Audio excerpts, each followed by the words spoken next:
Semoga semua kita dalam kondisi yang baik dan sehat ya, kecuali saya yang masih dalam pemulihan. Jadi kalau para penyanyi, artis, aktor, kalau suaranya serak-serak basah itu enak didengar. Kalau saya saat ini suaranya serak-serak kurang enak didengar. Jadi mohon diampuni ya kalau tidak terdengar dengan seperti biasa. Bagus sekali. Baru saja Romo Widodo sudah memberikan pengantar dengan sangat baik dan sangat sesuai dengan kondisi sekarang dan materi atau topik yang akan saya bagikan untuk beberapa waktu ke depan. Judul kita adalah tak bisa mengelak.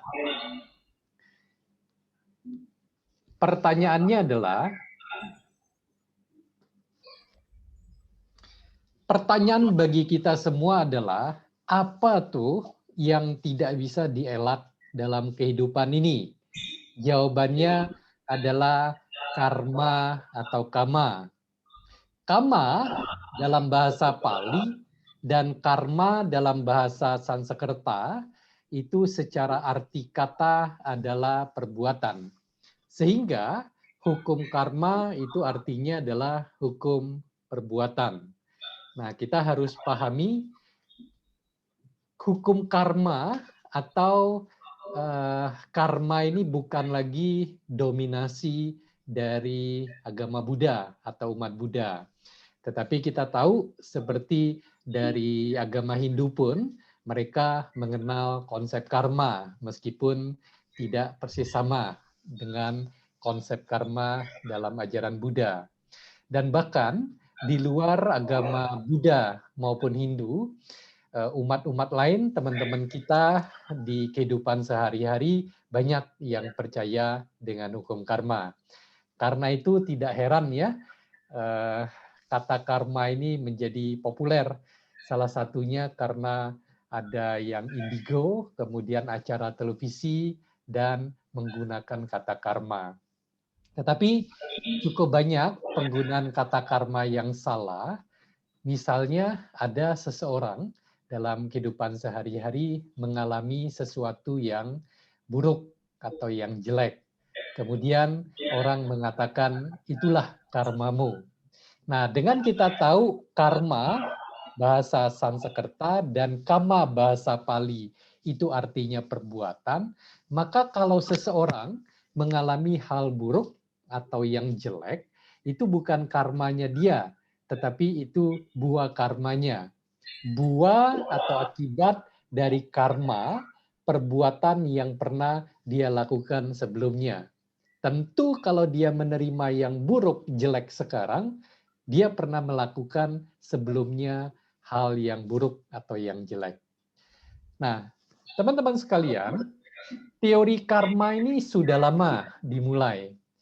Berkembang di India sejak tahun 1750 sebelum Masehi. Sebelum Masehi loh ya, bukan setelah Masehi, SM itu sebelum Masehi. Artinya apa?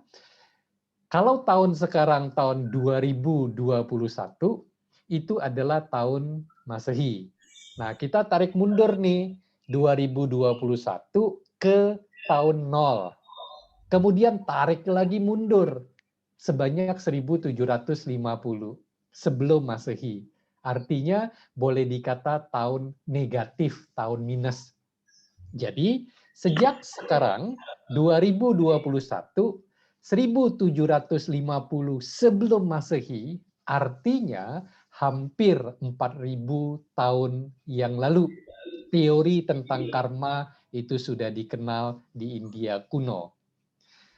Bagaimana di awal-awal teori karma di India kuno dikenal? Nah, banyak pertapa yang melaksanakan kehidupan kepertapaan di India kuno yang sudah bisa mengingat kehidupan-kehidupan lampaunya. Caranya adalah dengan bertapa, dengan bermeditasi. Nah, tapi apa yang mereka bisa lihat karena batinnya belum sepenuhnya tercerahkan, masih ada banyak atau ada kotoran-kotoran batin. Jadi, apa yang mereka bisa lihat kehidupan sebelumnya itu terbatas. Jadi tidak lengkap. Seumpama seperti ini, wihara punya sampada.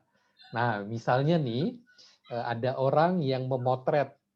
Kan kalau saya tidak salah, wihara kita sudah direnov ya. Sekarang sudah jauh lebih memadai, lebih bagus. Tetapi karena PPKM, karena COVID, sehingga kita nggak bisa berkebaktian secara normal. Misalnya, kondisi wihara kita ada yang memotret, memfoto. Nah, itu hanya pintu depannya aja difoto. Lalu dikirimkan ke kita. Kira-kira nih, yang belum pernah melihat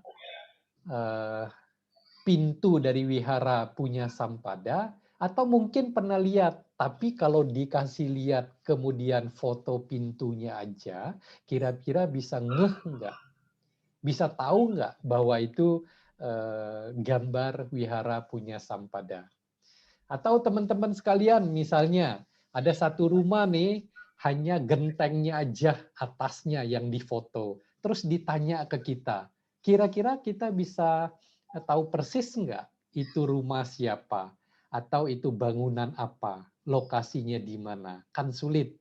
Seperti halnya misalnya kita ditutup nih, kepala kita ditutup, wajah kita ditutup, hanya matanya aja. Mudah nggak bagi teman-teman untuk tebak? Ini wajah atau orangnya ini, kalau hanya dari matanya aja. Nah, seperti itulah para pertapa di India kuno, dia hanya bisa mengingat beberapa kehidupan lampaunya. Tidak lengkap, tidak keseluruhan. Artinya apa? Hubungan karma, perbuatan yang pernah dilakukan sebelum-sebelumnya, kemudian hasil atau akibatnya tidak bisa terlihat secara lengkap.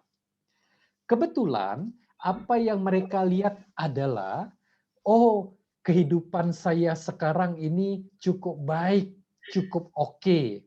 Lalu mereka melihat kehidupan lampaunya. Nah, pada waktu mereka lihat kehidupan lampaunya, oh, kok kami melakukan banyak upacara-upacara, kemudian banyak melakukan ritual-ritual kurban. Oh, kesimpulannya, kehidupan kami yang baik sekarang itu dihasilkan dari perbuatan lampau dengan cara melakukan upacara dan melakukan ritual kurban. Itu kesimpulan yang mereka ambil kebanyakan. Nah, apakah benar seperti itu? Ya, tentu saja kita mengerti karena ngelihatnya kehidupan lampaunya hanya terbatas, sedikit, enggak lengkap, kesimpulannya pun menjadi salah. Kemudian di India kuno, teori karma itu awal-awalnya merupakan ajaran yang rahasia, terbatas orang boleh tahu. Hanya pemuka aliran agama aja yang boleh tahu, atau kelompok-kelompok yang sangat terbatas. Orang biasa, orang kebanyakan kagak boleh untuk tahu tentang teori karma. Mudah-mudahan teman-teman sekalian punya gambaran ya, bahwa karma itu bukan dominasi atau punya atau miliknya umat Buddha atau ajaran Buddha saja, tetapi juga sudah dikenal bahkan sebelum Buddha Gautama atau Pangeran Siddhartha terlahir. Kan Pangeran Siddhartha kalau nggak salah lahir tahun berapa ya? 600-an, 500-an sebelum Masehi. Jadi kira-kira 600-an sebelum Masehi. Nah, ini 1700, jadi sekitar 1200 tahun sebelum Pangeran Siddhartha lahir, tentang karma sudah dikenal di India kuno. Rama-Ramani, Bapak Ibu, Saudara-saudari sekalian, sebelum kita lanjut, saya ingin mengingatkan bahwa paling tidak ada 4 sada, keyakinan yang harus seorang umat Buddha miliki dengan kokoh, dengan teguh. Nah, memang ajaran Buddha itu bukan dogma. Sifat ajaran Buddha bukan dogmatis. Dogma itu artinya adalah terima tanpa boleh bertanya, tanpa boleh berpikir, pokoknya membuta, terima saja. Itu dogma. Nah, kalau dalam ajaran Buddha kan enggak dogma. Kita boleh loh untuk bertanya, kita boleh untuk bahkan meragukan, belajar lagi, tanya lagi, coba praktekkan, lihat sendiri kenyataannya. Itu boleh dalam ajaran Buddha.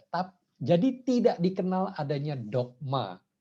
Nah, tapi kalau berkaitan dengan sada atau keyakinan, ini harus kita terima, harus kita pegang teguh dengan kokoh. Kenapa? Karena sada atau keyakinan ini menjadi dasar pijakan bagi kita untuk melangkah lanjut, untuk mempelajari lebih lanjut, untuk membuktikan ajaran Buddha sehingga pengertian kebijaksanaan kita semakin berkembang. Nah, bayangkan teman-teman sekalian kalau nih, misalnya kita menuju wihara kita punya sampada. Misalnya sudah boleh normal ya, kumpul lagi, berkebaktian lagi, sama-sama ketemu. Kemudian jalanan menuju wihara kita, oh itu digali misalnya. Kemudian hujan, becek, jalannya itu nggak kokoh, nggak rata, nggak kuat.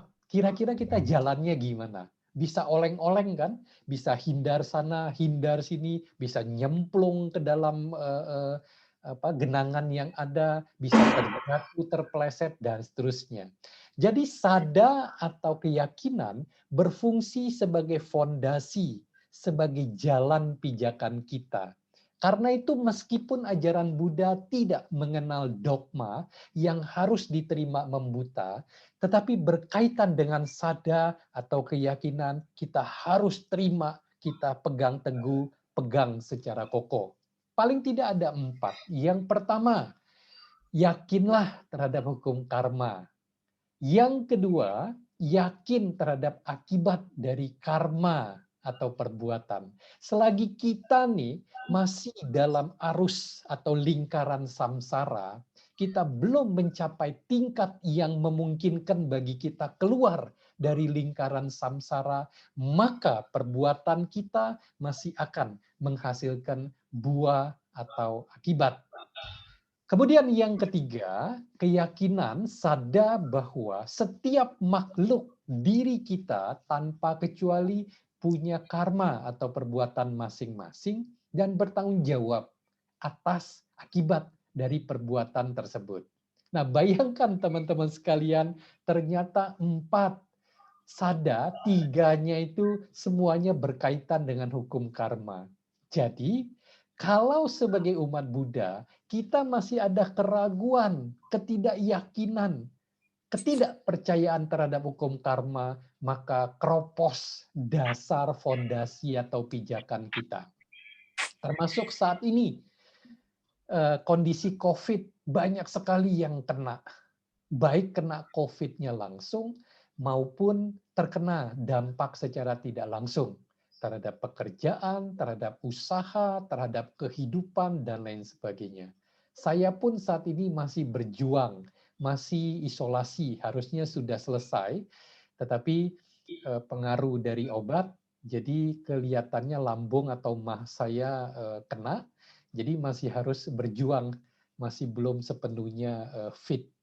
Kemudian yang keempat, keyakinan terhadap Buddha itu sudah mencapai penerangan sempurna. Jadi berbeda dengan para pertapa India kuno. Mereka belum sempurna pengetahuannya. Nah, kalau Buddha itu sudah sempurna. Kalau sempurna artinya sudah lengkap, tidak ada celah atau kekurangannya lagi. Artinya apa?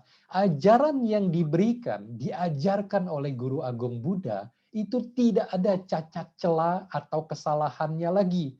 Berbeda dibanding para pertapa India kuno Salah satunya adalah terhadap hukum karma.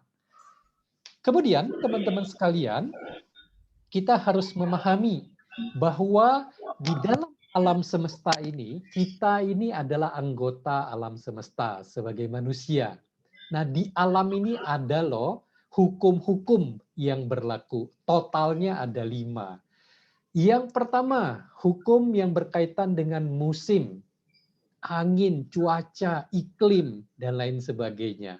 Apakah hal-hal itu mengenal ada kekuatan di atas yang luar biasa yang mengatur? Oh, ini umat-umat wihara punya sampada, bager-bager, baik-baik. Maka jangan ada yang kena badai, kena hujan gede, mungkin kebanjiran atau genangan, mungkin tanah longsor, dan lain sebagainya. Oh, kalau kelompok ini orang-orangnya bukan umat Buddha, bukan umat wihara punya sampada, maka dikirim dengan berbagai hal buruk. Angin besar, petir, guntur, enggak putus-putus, banjir, dan seterusnya. Apakah begitu? Enggak. Keberadaan angin, hujan, badai, petir, tanah longsor, bahkan gunung berapi, dan seterusnya, bencana-bencana. Itu karena kondisi alam saja. Kalau kondisinya begini, maka akan terjadi begini. Kalau kondisinya begitu, maka akan terjadi begitu. Sesederhana itu aja. Kalau misalnya tanahnya, tanaman, pohonnya sudah nggak ada yang menahan tanah itu. Kalau misalnya ada aliran air yang banyak, hujan yang besar, nggak ada akar pohon-pohonan yang nahan. Akhirnya apa? Ya ke bawah, habis lewat tanah itu. Terjadilah longsor dan lain sebagainya.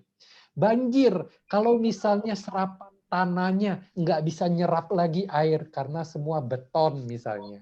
Saluran airnya mampet dan lain sebagainya. Kira-kira kalau hujannya gede cukup lama akan tergenang, akan banjir atau enggak? Sesederhana itu aja.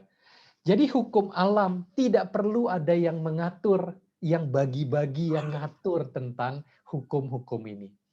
Kemudian yang kedua, kalau misalnya nih ada Ibu A, Ibu Z, Ibu A baik sebagai umat wihara punya sampada, Ibu Z kurang baik. Dua-duanya menanam bibit tanaman, biji sama asal bijinya, misalnya bunga matahari. Ibu A yang bager, yang baik ini tidak pernah merawat, tidak pernah menyiram, tanahnya tandus, kemudian nggak kasih pupuk, ada tanaman pengganggu dibiarin. Kira-kira nih biji bunga mataharinya akan tumbuh dengan baik dan berbunga atau enggak? Sedangkan Ibu Z yang memang bawel, cerewet, tidak pernah berbuat baik, dan seterusnya. Dia rawat tanamannya dengan baik, dengan perhatian, dengan telaten. Kira-kira tanaman dia akan tumbuh dengan baik dan akhirnya menghasilkan bunga, bunga matahari atau enggak. Ini adalah alam saja. Bukan soal siapa baik, siapa buruk, tetapi kondisi yang disediakan, yang diberikan sesuai untuk berbuah atau tercipta hasil dari kondisi itu apa. Kalau kondisinya ini, hasilnya ini. Kalau kondisinya itu, hasilnya itu. Sesederhana itu aja. Kemudian yang ketiga, hukum karma. Jadi, teman-teman sekalian, jangan pernah kita mengatakan, hukum karma itu Buddha kami loh, Buddha Gautama yang menciptakan, yang membuat. Karena munculnya Buddha kami, maka hukum karma itu kemudian muncul. Enggak demikian. Karena hukum karma ini hukum alam. Buddha muncul atau tidak, hukum karma itu tetap berlaku bagi seisi alam ini. Hukum alam artinya apa? Hukum yang berlaku di alam bagi siapa saja, kapan saja, di mana saja, sesuai dengan kondisinya. Sebegitu aja. Kemudian yang keempat, hukum yang berkaitan misalnya nih listrik. Ada anak kecil, ada orang dewasa. Kemudian dua-duanya nyolok. dicolokan listrik yang aktif, apalagi tangannya basah. Anak kecil umur 2-3 tahun, orang dewasa, dua-dua tangannya basah, colokan listrik aktif, kemudian dimasukkan jarinya. Apakah kemudian, karena anak kecil belum mengerti, begitu nyolokin dicolokan listrik aktif, maka enggak kesetrum. Kesian karena dia masih kecil belum ngerti. Tapi orang gede ini, harus disetrum nih. Apakah begitu? Enggak. Dia hukum alam. Begitu kondisinya sesuai seperti apa, ya sudah hukum alam ini berlaku. Sesederhana itu saja. Lalu berkaitan dengan pikiran, dengan kesadaran. Pikiran ini silih berganti. Begitu kita kena COVID, maka pikiran harus kita jaga, kita pertahankan. Kita mikir macam-macam, buruk, negatif, kondisi tubuh kita, imun kita otomatis terpengaruh. Sesederhana itu aja. Apakah karena kita Buddhis, belajar meditasi, maka kita berpikir buruk, kondisi imun kita tetap oke-oke. Misalnya, membaca berita ini dan itu. Di awal minggu ini, ada 4 atau 5 ya, orang-orang atau teman yang saya kenal, bahkan ada yang cukup baik, berguguran semua di awal minggu ini. Jadi begitu mendapat berita itu, saya yang kondisinya masih di tengah-tengah periode isolasi mandiri, terpengaruh nggak pikiran saya? Sangat terpengaruh. Nah, begitu terpengaruh, kondisi saya kemudian memburuk. Sesederhana itu aja sih. Jadi teman-teman sekalian, kita harus menyadari bahwa kita ini anggota alam semesta. Di alam ini berlaku 5 hukum alam. Apakah Buddha muncul mengajarkan ajaran atau tidak, 5 hukum alam ini tetap berlaku sesuai dengan kondisi yang tercipta. Nah, salah satu dari 5 hukum alam itu adalah hukum karma. Sehingga kita mengerti hukum karma bukan satu-satunya, itu pertama. Yang kedua, hukum karma bukan ciptaan Buddha. Nah, teman-teman sekalian, topik kita, judul kita tak bisa mengelak. Karma itu kalau kondisinya udah sesuai, kita nggak bisa elak buah atau akibatnya. Nah, untuk memperkuat, untuk memperjelas pengertian, keyakinan, dan kebijaksanaan kita berhubungan dengan hukum karma, saya akan kutipkan dari Sutta Pitaka Tripitaka, khususnya bagian Khuddaka Nikaya, Milinda Panha. Nah, Milinda Panha ini adalah percakapan antara Raja Milinda dengan Biku Nagasena. Ada bukunya. Kalau cek di internet mungkin bisa dapat juga. Kayak gimana sih percakapan antara Raja Milinda dengan Biku Nagasena. Nah, Biku Nagasena ini pintar sekali. Dan cara menjelaskannya itu tidak panjang lebar yang gimana-gimana gitu ya. Penjelasannya to the point langsung dan seringkali menggunakan ilustrasi, perumpamaan, contoh-contoh yang membuat konsep-konsep ajaran Buddha yang kadang tidak mudah kita pahami menjadi lebih mudah untuk dipahami. Jadi jago sekali Biku Nagasena ini. Teman-teman boleh cek, boleh cari bukunya, mungkin masih ada, atau cari di internet. Baca, banyak sekali topik-topiknya mungkin beberapa ratus. Nah, berkaitan dengan hukum karma ada beberapa di antaranya. Nah, ini saya tampilkan percakapan antara Raja Milinda dengan Biku Nagasena. Raja Milinda berkata, telah dikatakan oleh Sang Buddha, di antara para siswaku yang mempunyai kekuatan kesaktian, Moggallana adalah yang paling hebat. Akan tetapi, beliau dipukuli sampai mati dengan tongkat. Mengapa kesaktian beliau tidak berfungsi? Jadi ada pertanyaan dari Raja Milinda. Katanya nih, Moggallana paling hebat, murid atau pengikut Buddha. tapi kok bisa mati dipukuli oleh tongkat? Kenapa kesaktian Biku Moggallana tidak berfungsi sehingga bisa dipukuli sampai mati dengan tongkat? Biku Nagasena menjelaskan, hal itu, oh Baginda, disebabkan karena pada waktu itu beliau dikuasai kekuatan karma yang lebih hebat. Bahkan di antara hal-hal yang tidak dapat dibayangkan pun, ada satu yang mungkin lebih kuat daripada yang lain. Dan di antara yang tidak dapat dibayangkan itu, karmalah yang terkuat. Tepatnya, akibat karmalah yang mengalahkan dan mengatur hal-hal lainnya. Tidak ada pengaruh lain pada manusia yang dapat menghalangi karma yang telah saatnya berbuah. Ini tidak dapat dihindari. Sama halnya seperti orang yang telah terbukti bersalah karena melakukan tindakan kriminal akan dihukum. Tidak ada yang dapat dilakukan oleh sanak saudaranya untuk mencegah. Jadi teman-teman sekalian, Biku Nagasena menjelaskan kepada Raja Milinda bahwa di alam semesta ini ada kekuatan-kekuatan alam yang tidak bisa dielakkan, tidak bisa ditolak. Salah satunya adalah kalau karma itu sudah harus berbuah.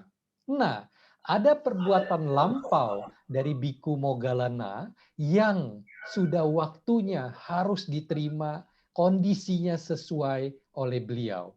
Sehingga beliau harus meninggal dalam kondisi seperti itu.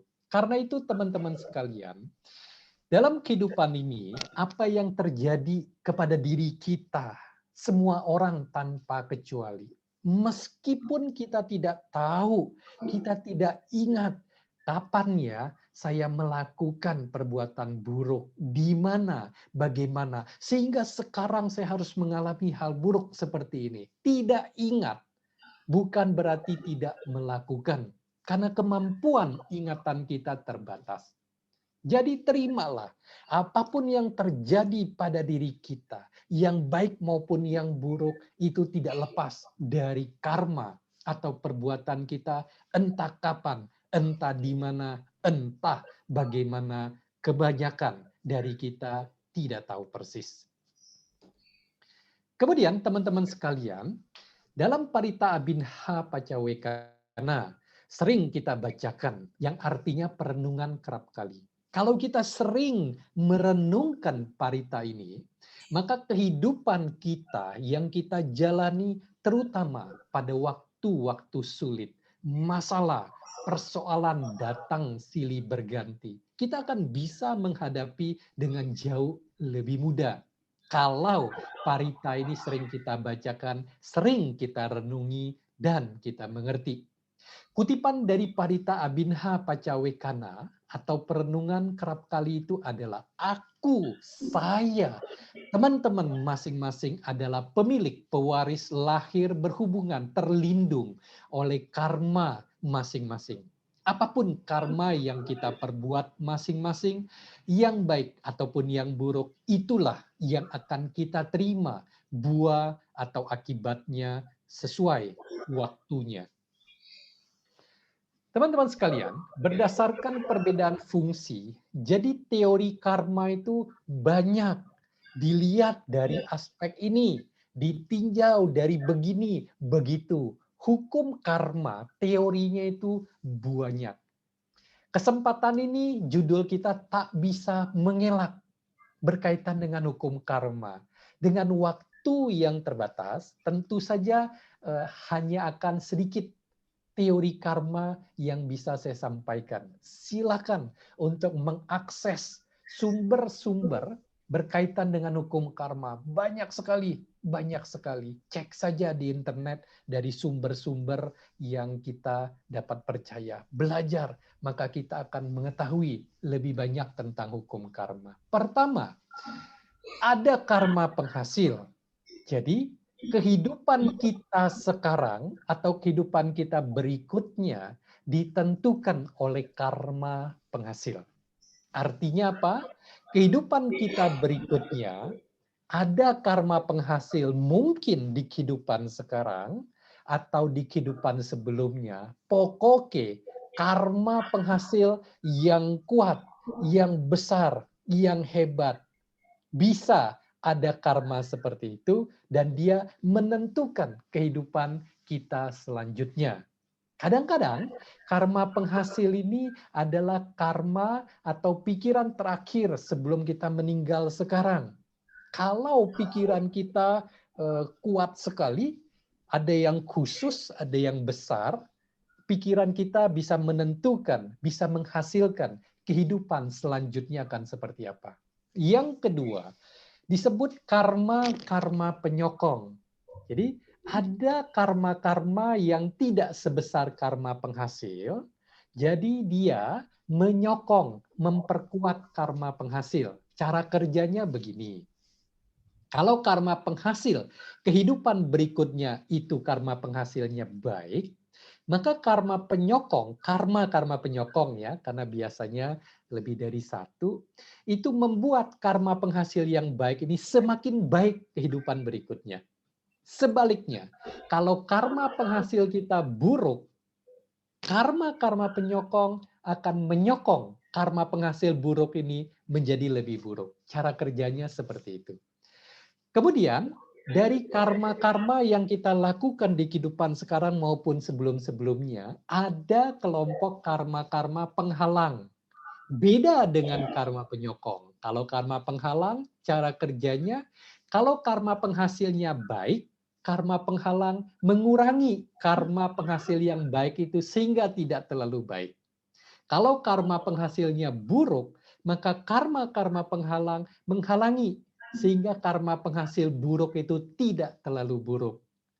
Jadi berlawanan ya. Kemudian ada karma penghancur. Nah, karma penghancur ini juga kuat, juga hebat. Setelah karma penghasil menentukan kehidupan selanjutnya, karma penyokong menyokong karma penghasil, karma penghalang menghalangi karma penghasil, maka karma penghancur bisa meruntuhkan karma penghasil seketika. Artinya apa? Bayangkan anak panah sudah dilepas nih, karma penghasilnya sudah dilepas. Kemudian ada sesuatu yang menjatuhkan panah ini. Entah batu kah, entah panah lain kah, menjatuhkan karma atau panah penghasil yang sudah jalan, pek, langsung jatuh. Itulah cara kerja karma penghancur. Seketika karma penghasil itu selesai, itu beres. Teman-teman sekalian, kita tidak pernah tahu persis sekarang kehidupan kita, karma penghasilnya seperti apa. Kemudian karma-karma penyokong yang sudah berbuah atau belum akan berbuah. Masih menunggu waktu di kehidupan sekarang. Seperti apa karma-karma penyokong? Kita kebanyakan tidak tahu persis. Begitu juga karma penghalangnya seperti apa? Kita tidak tahu persis. Karma penghancur, bisa nggak tiba-tiba kehidupan kita drop langsung selesai kehidupan ini karena karma penghancur ada, dia besar dan sedang bersiap menunggu waktu atau kondisi untuk dia muncul. Kita tidak tahu. Sangat mungkin kita memiliki keempat-empat ini. Satu udah pasti kan ya, karma penghasil yang menghasilkan kehidupan sekarang udah pasti. Karma penyokong ada apa enggak? Seberapa banyak? We never know. Karma penghalang, karma penghancur kita nggak tahu. Tugas kita adalah dari waktu ke waktu terus untuk berbuat baik. Nah, Ibu Meliati Chandra, pengkontak penceramah saya, nanya ke saya, bisa mengisi nggak? Kapan diberikan alternatif waktu? Sebetulnya ada keraguan apakah saya udah bisa cukup sehat atau enggak untuk sesi sekarang ini. Tapi saya pikir berdoa ya, berharap mudah-mudahan cukup sehat dan ini kesempatan. Jadi ya sudah ambil minggu ini. Sampai sekarang sudah jalan sekitar berapa? Sesi saya sudah 30-35 menit. Sejauh ini harusnya bisa saya selesaikan. Marilah kita melakukan lebih banyak perbuatan baik. Karena kita belum sempurna, belum suci, kita masih akan terus melakukan karma karma termasuk yang buruk. Nah, untuk mengimbangi ini atau untuk melewati ini, jangan lupa terus memupuk karma baik. Termasuk teman-teman sekalian yang saat ini terus menyelenggarakan kebaktian meskipun secara online terbatas. Yang hadir pun juga terbatas. Nggak jadi masalah. Berbuat baiklah lebih banyak karena kita nggak tahu karma penghasil kita persis seperti apa, karma-karma penyokong yang sedang menunggu waktu, karma-karma penghalang, dan apakah ada karma penghancur yang bisa tiba-tiba muncul menghancurkan kehidupan kita yang sekarang. Teman-teman sekalian, yang berikutnya adalah karena karma perbuatan dilakukan, kemudian ada kehidupan-kehidupan selanjutnya. Tumimba lahir. Karena itu seringkali kama dan puna bawa. Karma perbuatan dan kelahiran-kelahiran berikutnya. Itu tidak terpisahkan sepanjang karma-karma itu belum kita putuskan. Kita belum keluar dari jangkauan hukum karma, maka kelahiran-kelahiran kembali masih akan menjadi hal yang harus kita jalani. Teman-teman sekalian, saya kutipkan dari Milinda Panha Kudaka Nikaya Sutta Pitaka. Bagaimana seorang biku bijaksana, biku Nagasena, menjelaskan konsep kelahiran kembali, hubungannya dengan karma, kama, perbuatan yang pernah dilakukan kepada Raja Milinda. Biku Nagasena berkata kepada Raja Milinda, "Oh Baginda, proses batin dan jasmani ini melakukan perbuatan, baik yang suci maupun yang tidak suci. Dan oleh karena karma tersebut, maka proses batin dan jasmani lainnya terlahir lagi. Karena itulah, maka batin dan jasmani ini tidak terbebas dari perbuatan." Raja Milinda bertanya, setelah perbuatan dilakukan oleh satu proses batin dan jasmani, di mana perbuatan itu berada? Jadi dalam konteks ini, Biku Nagasena mengatakan bahwa ada batin dan jasmani. Kemudian batin dan jasmani ini melakukan perbuatan-perbuatan yang baik maupun yang tidak baik. Karena batin dan jasmani ini melakukan perbuatan atau karma, dan kemudian karma yang dilakukan mendorong kelahiran kembali, munculnya batin dan jasmani yang baru. Maka batin dan jasmani yang baru yang berikut-berikutnya tidak terlepas dari akibat atau buah karma yang dilakukan oleh batin dan jasmani yang sebelum-sebelumnya. Karena ini berlanjut. Batin dan jasmani berikutnya muncul dari perbuatan oleh batin dan jasmani yang sebelumnya. Karena itu saling berkaitan. Batin dan jasmani yang berikut-berikutnya tidak persis sama, tidak persis berbeda dengan sebelum-sebelumnya. Tetapi dia ada karena karma atau kama atau perbuatan yang dilakukan oleh batin dan jasmani yang sebelumnya. Biku Nagasena menjelaskan, perbuatan tersebut mengikuti batin dan jasmani itu, oh Baginda, seperti bayang-bayang yang tidak pernah pergi. Namun, orang tidak dapat menunjuk perbuatan-perbuatan itu dan berkata, perbuatan-perbuatan itu di sini atau di sana. Sama seperti buah dari sebatang pohon tidak akan dapat ditunjukkan sebelum buah itu muncul. Teman-teman sekalian, perhatikan jawaban atau penjelasan dari Biku Nagasena. Sangat baik. Perbuatan yang sudah dilakukan, kira-kira di mana tersimpannya? Nah, misalnya nih, Romo Widodo, Romo Ramani, Bapak Ibu sekalian, apakah pernah di dalam diri kita muncul pertanyaan seperti itu? Atau dari teman-teman kita, keluarga kita, bahkan orang di luar sana yang beragama lain bertanya, karma itu di mana ya? Disimpan, dicatatnya. Kalau ada yang tahu nih, di mana ada buku besar catatan karma yang diperbuat oleh kita, oleh manusia. Yuk kita rombongan wihara punya Sampada. Yuk kita datang tempat penyimpanan buku besar yang mencatat, menulis karma atau perbuatan yang sudah kita lakukan. Kita ngintip dong karma kita, baik yang perbuatan baik, karma baik udah segimana banyak, karma buruk segimana banyak. Oh, karma baik saya lebih banyak daripada karma buruk. Ya udah, tenang-tenang, nyantai dulu, enggak usah berbuat baik. Sebaliknya, kalau karma baik kita, karma buruk udah deketan nih, atau karma buruk udah banyakan, maka buru-buru berbuat baik. Andaikan catatan atau buku besar karma itu ada. Tetapi dalam ajaran Buddha, seperti yang dijelaskan oleh Biku Nagasena, perbuatan atau karma itu tidak perlu dicatat, mengikuti batin dan jasmani orang tersebut. Seperti halnya bayang-bayang. Apakah bayang-bayang itu teman-teman gendong-gendong, bawa-bawa, disimpan?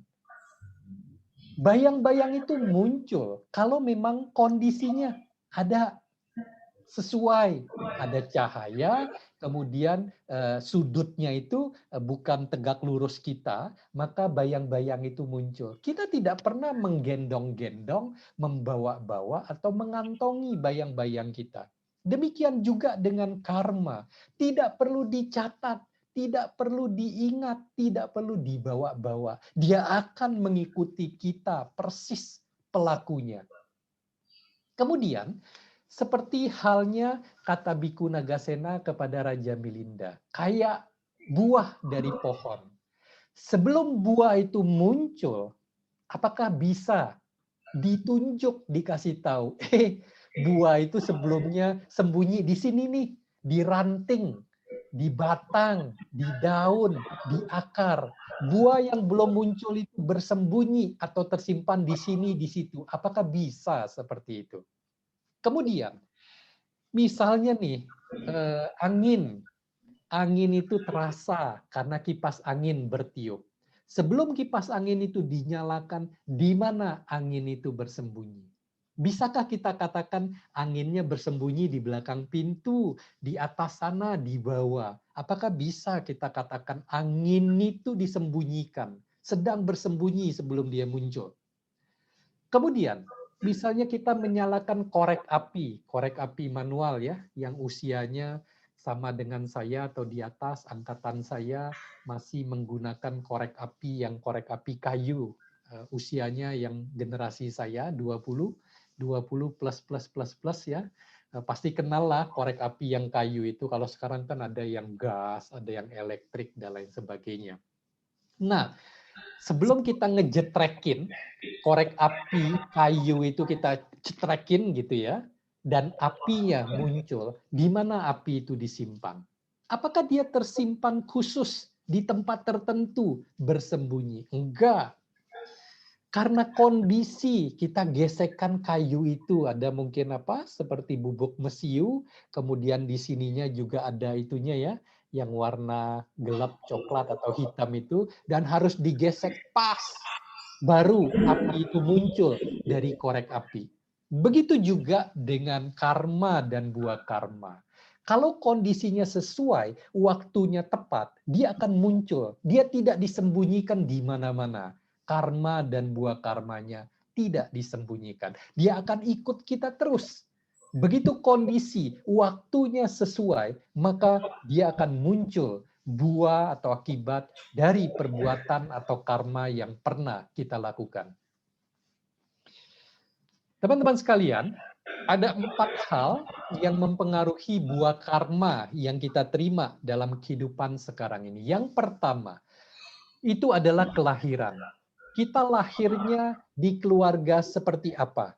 Di lingkungan seperti apa? Di masyarakat, di negara seperti apa? Kelahiran kita dalam kehidupan ini menentukan berbagai buah karma yang akan kita terima.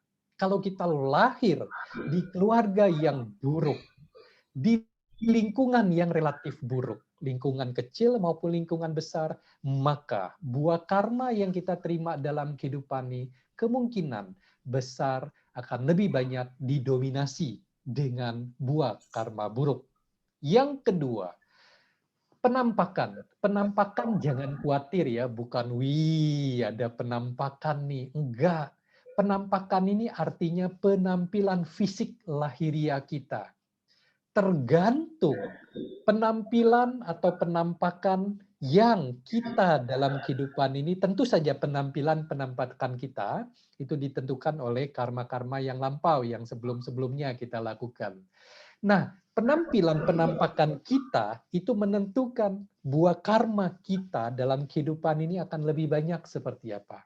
Bayangkan, seseorang yang cacat, yang buruk rupa, dengan seseorang yang lengkap anggota tubuhnya, yang baik rupa penampilannya. Kira-kira yang akan lebih dipercaya orang, lebih mudah orang mau dukung, orang mau bantu, kira-kira orang yang berpenampilan baik dapat dipercaya, atau orang yang penampilannya cacat, kurang dapat dipercaya, dan kekurangan-kekurangan lainnya.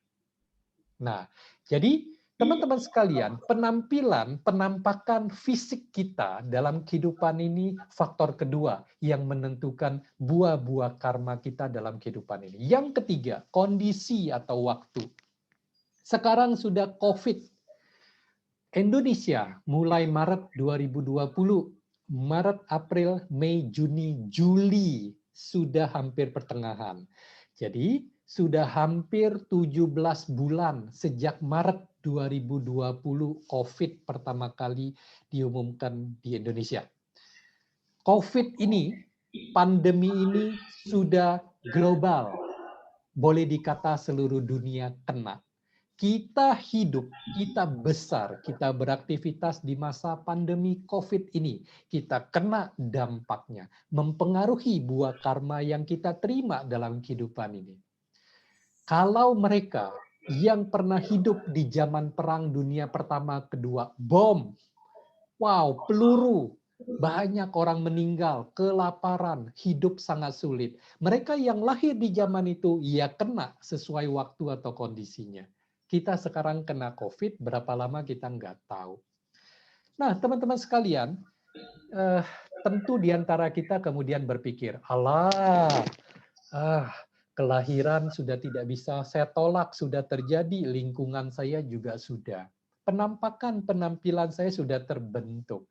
Kondisi, ya udah, saya hidupnya lahir kapan, saya kecil, dewasa, sekarang seperti apa, kena COVID, pandemi COVID ini, ya udah, saya nggak bisa tolak lagi. Aduh, sudah nggak bisa nih kehidupan saya akan begitu-begitulah buah karma yang saya terima. Jangan khawatir teman-teman sekalian.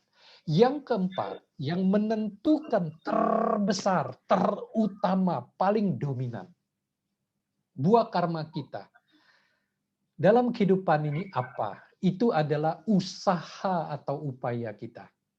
Artinya, apa yang kita lakukan dalam kehidupan sekarang, usaha-usaha kita, upaya-upaya kita, semangat kita untuk terus belajar, untuk mau melakukan, dan seterusnya. Itulah yang paling menentukan. Faktor terutama yang menentukan buah karma yang akan kita terima dalam kehidupan ini dari karma-karma yang pernah kita lakukan sebelumnya. Seperti apa yang akan lebih banyak kita terima. Kalau usaha atau upaya kita itu banyak, besar, baik, yakinlah bahwa buah karma baik pula yang akan kita terima dalam kehidupan ini dalam bentuk kehidupan-kehidupan yang baik dalam kehidupan ini bagi kita. Teman-teman sekalian, supaya saya bisa ada istirahat sejenak ya, saya putarkan satu video. Video ini mungkin video penutup ya dari saya. Ceritanya nih, ini mungkin video yang teman-teman sudah pernah lihat dari saya ataupun dari yang lain. Ceritanya adalah ada seorang jomblower artinya belum punya pacar, seorang cowok, dia pengen tentunya ya memiliki pasangan yang sesuai, yang dia sukai. Kan begitu. Nah, ceritanya dia beli makanan tusuk, bukan tusuk sate, tapi tusuk bakso. Dia beli satu tusuk, apa mau dikata ada anjing yang minta makan. Dasar orangnya umat Buddha yang baik, beli satu tusuk bakso, dikasih semuanya kepada anjing. Ternyata anjing ini berperan untuk membantu mempercepat ketemu dia dengan pasangan atau pacar yang dia inginkan. Yuk kita nonton sebentar ya teman-teman sekalian. เอาลูกชิ้นไม้หนึ่งนะลุง นี่ครับ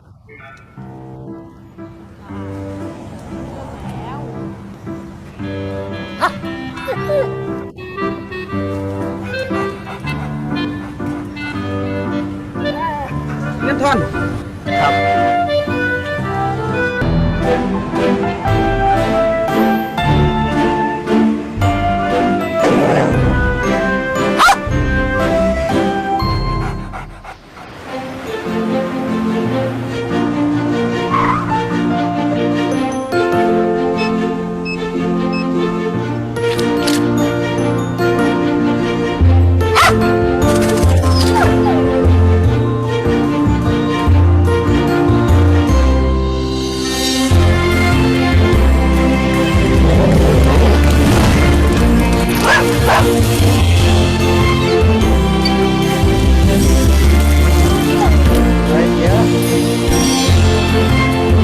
Dia mundur, akhirnya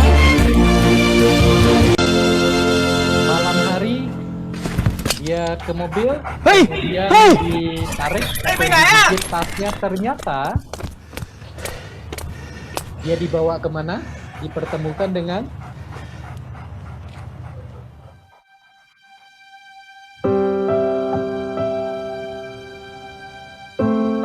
inilah gadis yang dia naksir di siang hari waktu dia lagi beli makanan itu.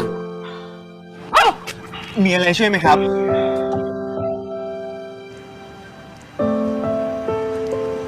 ขอบคุณค่ะ Kerjaan siapa? Dan inilah Pak Comblang. Pak Comblang karena anjingnya jantan. Jadi teman-teman sekalian, meskipun mungkin tergantung koneksi ya. Kalau koneksinya cukup bagus, videonya mungkin cukup lancar ditonton. Hukum karma itu jelimet, complicated. Apakah gara-gara dia mengasih makanan kepada anjing itu, lalu buah karmanya langsung berbuah? Kita nggak tahu dengan pasti. Tetapi yakinlah bahwa kita sebagai umat Buddha, seorang Buddhis yang percaya hukum karma, kita harus lebih banyak melakukan karma-karma baik. Karena kita juga yang akan menerima buah atau akibat yang baik dari perbuatan baik yang sudah kita lakukan. Kemudian pelajarannya apa? Setelah kebaktian Wihara Punya Sampada pada hari ini tanggal 11 Juli, hari Minggu 2021. Segera apa? Hati-hati keluar cari makanan, tukang jual makanan. Kemudian berharaplah ada anjing, kucing, tikus, binatang atau orang yang membutuhkan makanan. Kita berikan, mudah-mudahan apa yang Bapak Ibu inginkan tercapai dengan kebaikan yang sudah dilakukan ya. Tapi kalau misalnya apa yang diinginkan tidak tercapai dari perbuatan baik, ngasih makanan kepada binatang atau kepada orang yang dilakukan selepas kebaktian ini, tolong jangan salahkan saya ya. Berarti kondisinya belum sesuai untuk karma-karma baik Bapak dan Ibu, teman-teman sekalian berbuah. Ternyata ketidakmengertian dan ketidakpercayaan terhadap hukum karma membuat kambing warna hitam sulit ditemukan. Bukan karena sebentar lagi hari raya khusus bagi teman-teman kita yang lain, hari raya kurban, maka kambing warna hitam sulit ditemukan. Bukan. Kalau orang nggak mengerti, tidak percaya hukum karma, maka dia akan sering menyalahkan orang lain, kondisi, situasi di luar diri dia, alias cari kambing hitam untuk disalahkan. Karena itu kambing hitam jadi dicari-cari orang, jadi susah dicarinya. Kalau seseorang, kita, manusia, lebih mengerti dan percaya hukum karma, bahwa apapun yang terjadi pada kita, yang baik maupun yang tidak baik, yang buruk, itu tidak lepas dari karma atau perbuatan kita yang sebelum-sebelumnya yang lampau. Entah kapan, entah di mana, entah bagaimana, kita mungkin tidak tahu persis. Tidak tahu bukan berarti tidak melakukan. Apa-apa yang terjadi pada kita akurat, artinya tidak akan salah.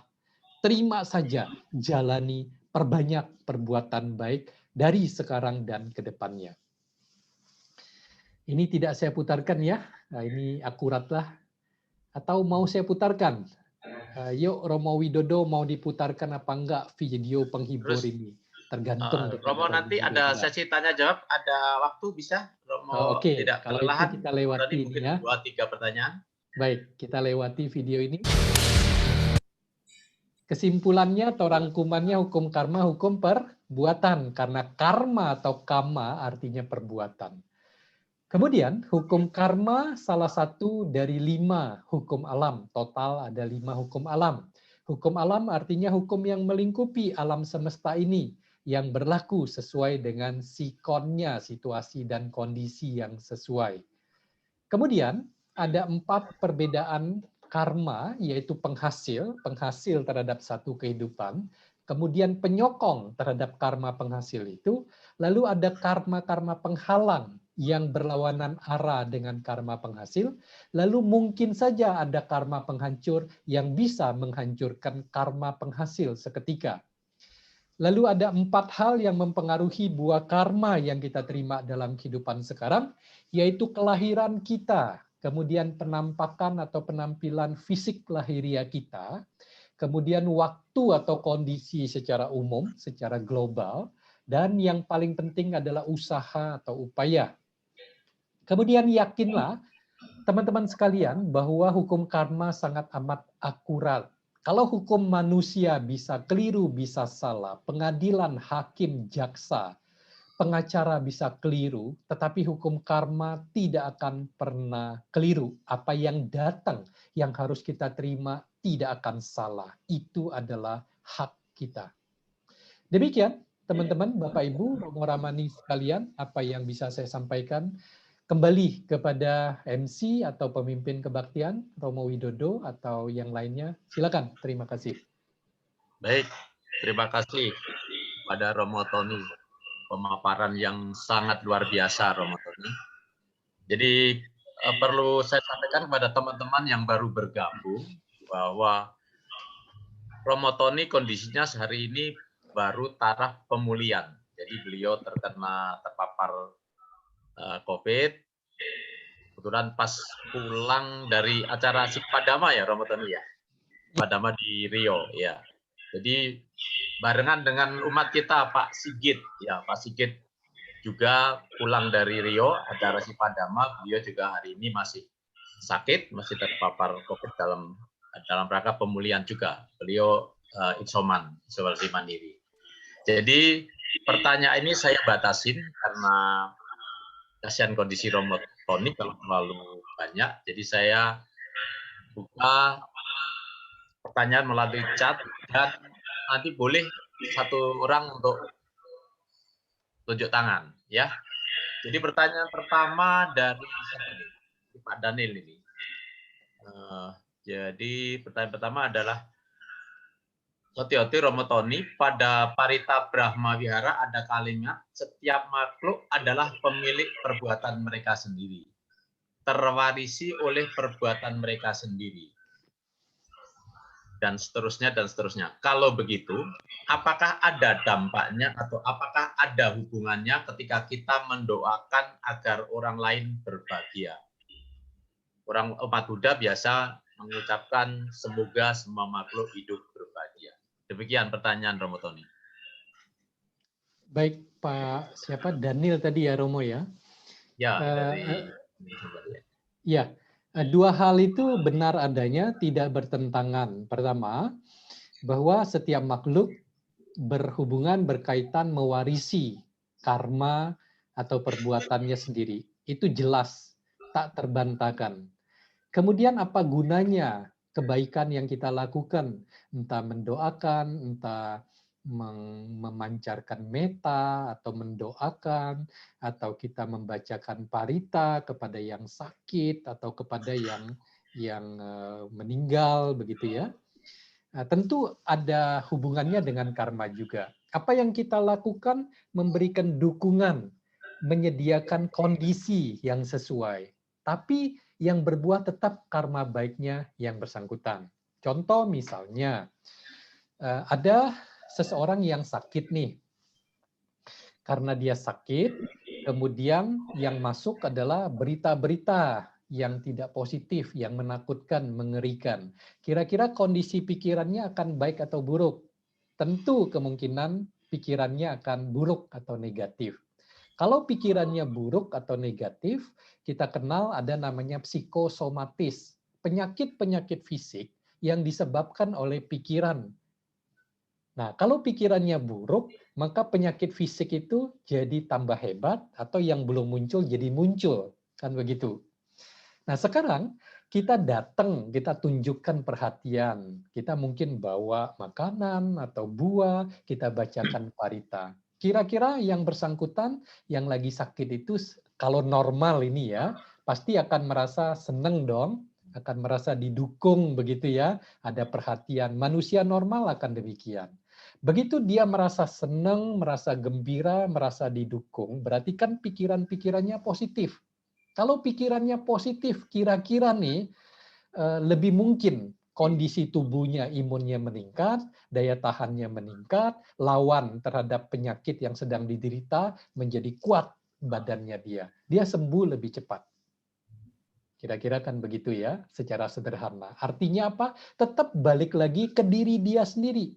Tetapi kita mendoakan, membacakan parita, memancarkan meta, itu mendukung, memberikan kondisi yang pas, menciptakan kondisi yang pas, sehingga karma baik dia yang sesuai, yang akan berbuah dengan lebih cepat. Sesederhana itu kira-kira Pak Daniel ya, kalau tidak salah. Jadi tidak bertentangan antara kita memancarkan meta, mendoakan, dengan buah karma masing-masing makhluk yang akan berbuah bagi diri dia. Kita membantu menciptakan atau memberikan kondisi yang sesuai. Terima kasih. Luar biasa penjelasan dari Romo Tony ya. Mudah-mudahan Pak Daniel atau teman-teman lain paham. Jadi apapun yang kita lakukan tetap aja akan ada hasilnya. Dengan kita membaca parita, mendoakan orang lain, itu berarti kita mengkondisikan diri kita untuk menjadi lebih baik. Baik, selanjutnya satu lagi pertanyaan yang dari chat, yaitu dari siapa nih? Dari adminnya ini mungkin Pak Dandri ini. Apakah Silakan, orang Romo. yang terkena COVID ini, Romo, apakah ini adalah buah dari karma? Demikian pertanyaannya, Romo. Ya, terima kasih kepada saudara atau saudari penanya. Ya, tentu saja. Balik lagi, apapun yang terjadi pada diri kita, selagi kita ini, jangankan kita ya, seorang Buddha pun bisa terluka kakinya oleh Dewa Datta. Seorang arahat Moggallana harus yang sudah mencapai tingkat kesucian tertinggi arahat juga meninggal karena pukulan gitu ya. Kemudian Anggulimala meskipun jahat tapi sudah mencapai tingkat kesucian arahat, mati, meninggal sangat menggenaskan.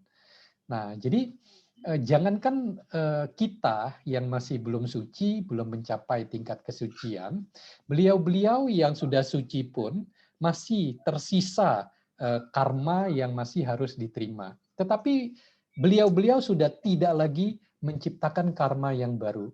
Nah, sisanya karma apa yang berbuah, ya tentu sudah amat terbatas.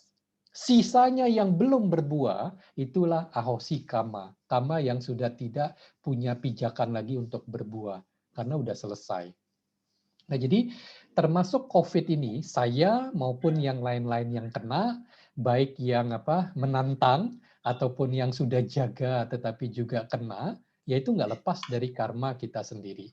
Bahwa ada karma kolektif, kita sama-sama kena berkumpul di sana. Ya mungkin pada waktu kita melakukan perbuatan lampau itu ada keterhubungan satu dengan lain, sehingga kita kumpul di sana, kita saling kena di sana misalnya. Ada keterkaitan, tapi balik lagi karmanya kita sendiri.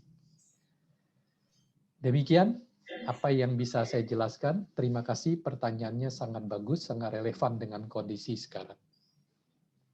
Baik, terima kasih. Mungkin ada pertanyaan yang lain, silahkan. Sebelum kita simpulkan, karena Romo Tony juga harus segera istirahat. Silakan satu lagi. Mungkin yang di wihara, silakan tunjuk tangan. Ada Bu Intan? Sudah cukup? Baik, karena waktu juga sudah siang, terima kasih atas penjelasan dari Romo Tony yang begitu luar biasa, yang begitu detail, bagaimana kita harus bisa memahami tentang karma itu. Harus selama ini kita hanya tahu karma, tetapi detailnya kita kurang paham. Jadi, dalam pertemuan ini dapat saya simpulkan secara pribadi bahwa pentingnya kita mengkondisikan diri kita, baik pikiran, ucapan, maupun perbuatan kita harus kita kondisikan untuk melawan COVID ini. Karena apa? Karena COVID ini tidak bisa kita tolak. Kita harus menerima bahwa wabah ini ada di muka bumi ini. Tentu saja yang harus kita lakukan sebagai umat Buddha adalah mengkondisikan. Karena kita sudah paham apa itu karma. Demikian, mudah-mudahan bermanfaat bagi kita semuanya, bagi umat Buddha umumnya, apa yang dipaparkan oleh Romo Tony Yoyo.